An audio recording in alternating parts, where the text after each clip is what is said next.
I was on Broadway with a play called No Time for Sergeants, and it was a huge, huge hit.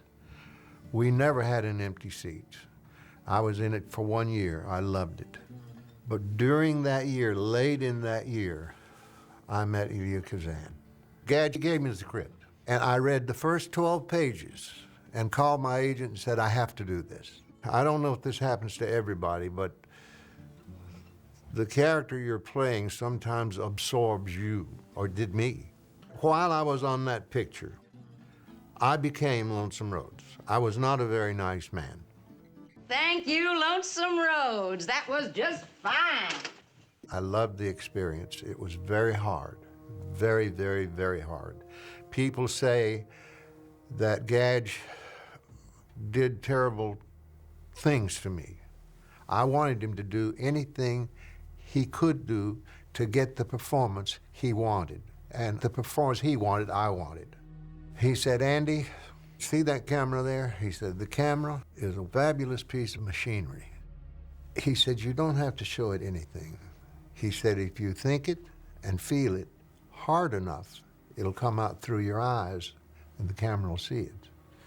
He said, now, Patricia Neal there wants you to come to work at this radio station, and you're not really interested in coming to work at this radio station, but look at Patricia Neal. Can't you see something you'd like to do with her? And I did it, and I thought it, and it came out through my eyes, and that, I've never studied acting, but that piece of direction started me into kind of acting. In the drum majorette scene, there's a shot, a single of Lonesome Rhodes looking at this girl. And Gadge was strong. He came to me just before that shot. And he said, fuck her.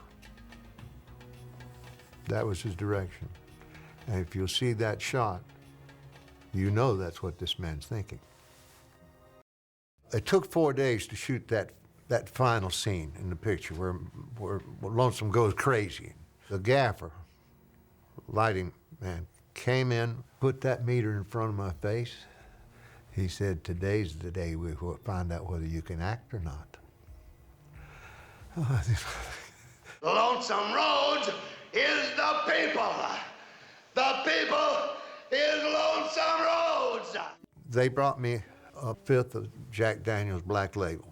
That first day, I'm shooting, drinking in between shots, shooting, having a little. Gadge pulled the plug about 3 o'clock.